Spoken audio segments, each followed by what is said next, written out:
ரயிலின் சக்கரங்கள் தடதடவென ஓடிக்கொண்டிருக்க ஜன்னல் வழியே வெளியே பார்த்துக் கொண்டிருந்தான் அரவிந்த். கல்லூரியை முடித்துவிட்டு வேலை தேடி சென்னைக்குச் செல்லும் பயணம்.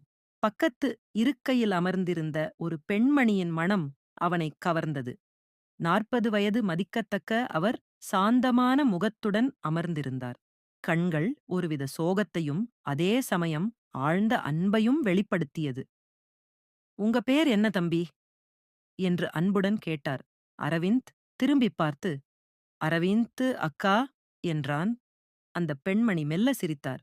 "அக்கா இல்லப்பா, ஆண்ட்டுன்னு கூப்பிடலாம். என் பேரு காவேரி." அந்தப் பயணத்தின் ஒவ்வொரு நிமிடமும் அவர்களுக்குள் ஒரு புதிய உலகத்தைத் திறந்தது. காவேரி தன் வாழ்க்கையில் நடந்த விஷயங்களையும், தான் பட்ட கஷ்டங்களையும், தன் மகனைப் பற்றியும் அரவிந்திடம் பேசினார்.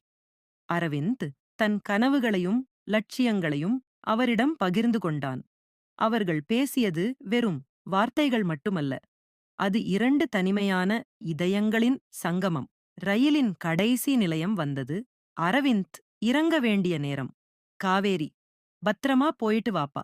உன்ன பார்த்ததுல ரொம்ப சந்தோஷம்" என்றார். அரவிந்த் அவரிடம் இருந்து விடை பெற மனமில்லாமல், "ஆண்டி, உங்களை மறுபடியும் சந்திக்க முடியுமா?" என்று கேட்டான்.